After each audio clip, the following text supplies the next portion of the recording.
Cease fire के बाद PM आवास पर बैठक जारी, तीनों सेना प्रमुखों के साथ पीएम की बैठक। सीडीएस और एनएसए भी मीटिंग में मौजूद रहे, रक्षा मंत्री राजनाथ सिंह भी बैठक में शामिल। संघर्ष विराम के बाद कल रात एलओसी पर नहीं हुई कोई फायरिंग, इंटरनेशनल बॉर्डर पर भी रही शांति। सीज फायर के बाद पंजाब, गुजरात, राजस्थान समेत सीमावर्ती इलाकों में माहौल सामान्य, पंजाब के फिरोजपुर में हालात सामान्य नजर आ रहे। रात के दौरान नहीं हुई किसी तरह की ड्रोन गोलीबारी, देर रात श्रीनगर में ब्लैकआउट हटा दिया गया। पुंछ में भी स्थिति नजर आ रही सामान्य, बीती रात किसी तरह का हमला नहीं, हालांकि सेना और सुरक्षा बल हाई अलर्ट पर। विदेश मंत्रालय ने स्पष्ट कर दिया कि सीज फायर के लिए नहीं रखी गई है कोई भी शर्त, ऐसे में सिंधु जल संधि स्थगित रहेगी। सीज फायर के ऐलान के बाद पंजाब में ब्लैकआउट खत्म, अमृतसर के डीसी ने सुबह मीडिया को दी जानकारी। अमृतसर डीसी ने कहा कि हालात को देखते हुए बिजली कर दी गई है बहाल, लेकिन पूरा शहर अलर्ट पर।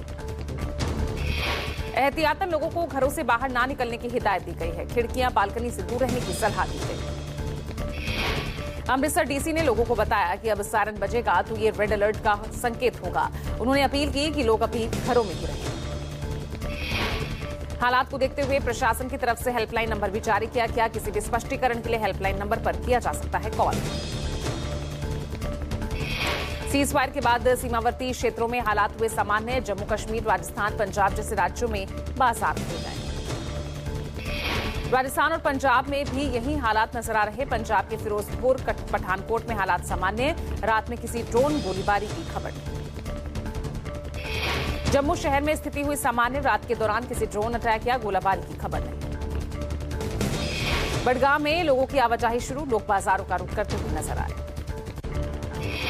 पंजाब के पठानकोट में भी स्थिति सामान्य लग रही है, रात में किसी भी तरह के हमले की कोई खबर नहीं।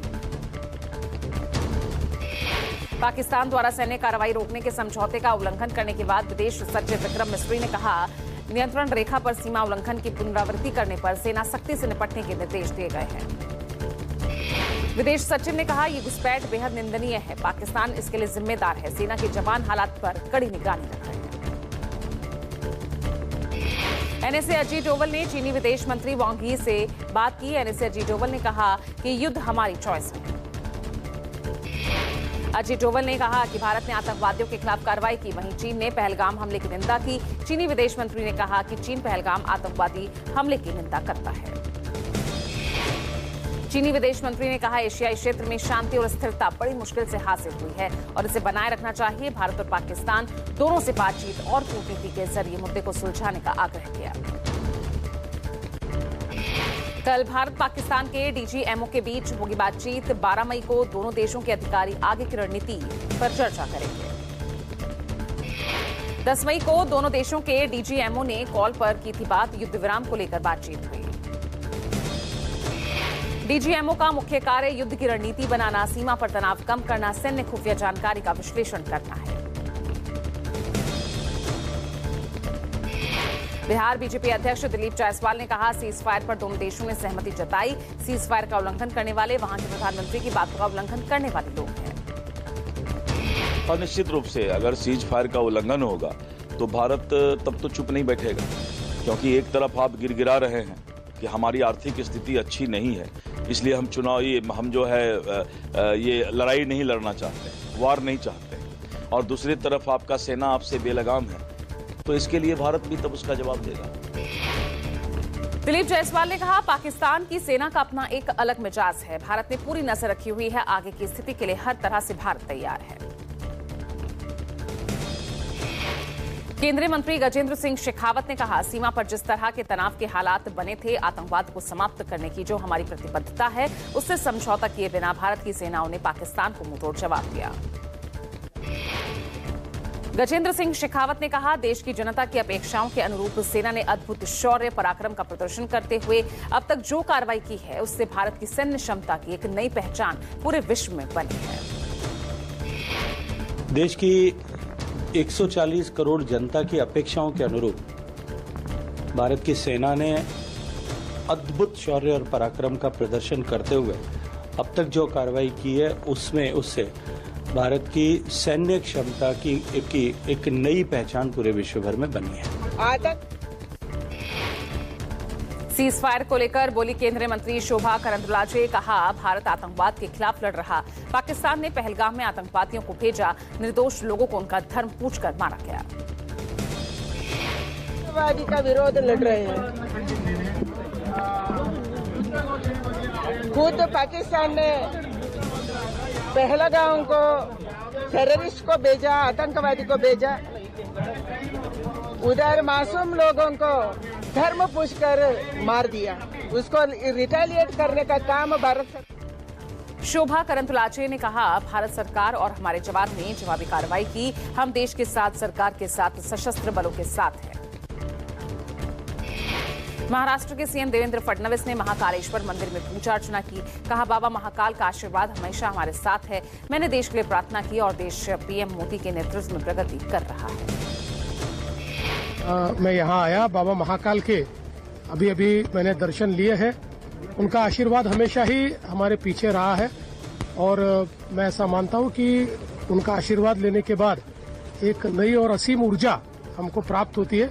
उसी ऊर्जा को प्राप्त करके हम जा रहे हैं। देखिए, अभी तो हम सब अपने देश के लिए ही प्रार्थना करते हैं और जिस मजबूती के साथ प्रधानमंत्री मोदी जी के नेतृत्व में भारत उभरा है और भारत ने जो अपनी ताकत दिखाई है, बस हम भगवान महाकाल से यही प्रार्थना करते हैं कि इसी प्रकार से भारत को मजबूत बनाता रहे।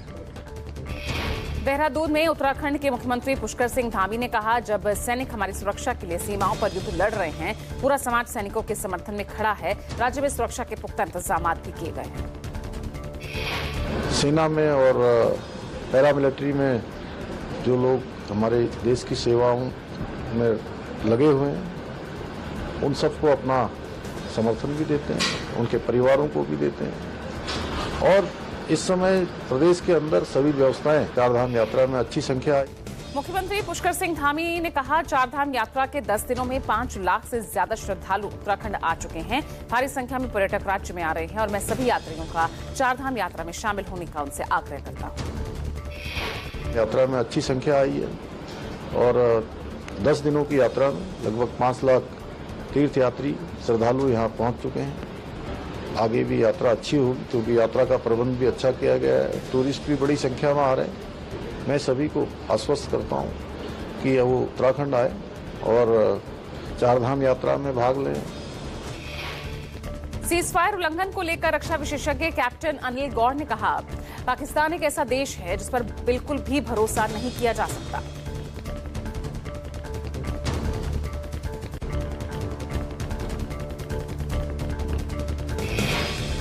पूर्णिया सांसद पप्पू यादव ने भारत पाक युद्ध विराम पर प्रतिक्रिया दी। कहा, जिस देश में ट्वीट पर पंचायती होती हो, 4000 किलोमीटर दूर बैठकर सीज फायर करवाता हो, उसे देश का भगवान ही मालिक है।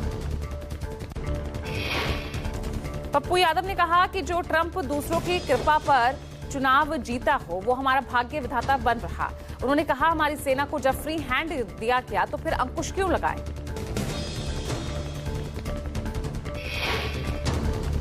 दो शहादत हुई है, एक उस्माहा पप्पू यादव के तरफ से उसकी पूरी मदद। और मैं चाहूंगा कि अविलंब लोकसभा का सत्र बुलाया जाए। कौन कौन लोग इन्वॉल्व हैं, इंटेलिजेंस की रिपोर्ट के बाद घटना पर को सामने पर विस्तृत चर्चा हो। आज पूरी दुनिया की उम्मीद भारत से है कि आतंकवाद का खात्मा करने की हिम्मत किसी को होगी, वो भारत को होगी। सीज फायर के बाद भी जम्मू कश्मीर में सर्च ऑपरेशन तेज। ओवरग्राउंड वर्कर्स की तलाश में एसआईए लगातार कर रही छापेमारी। पुलवामा, शोपियां, श्रीनगर, कुलगाम समेत कई जगहों पर सर्च ऑपरेशन जारी। नगरोटा सैन्य स्टेशन पर तैनात संतरी ने सीमा के पास संदिग्ध गतिविधि देखी।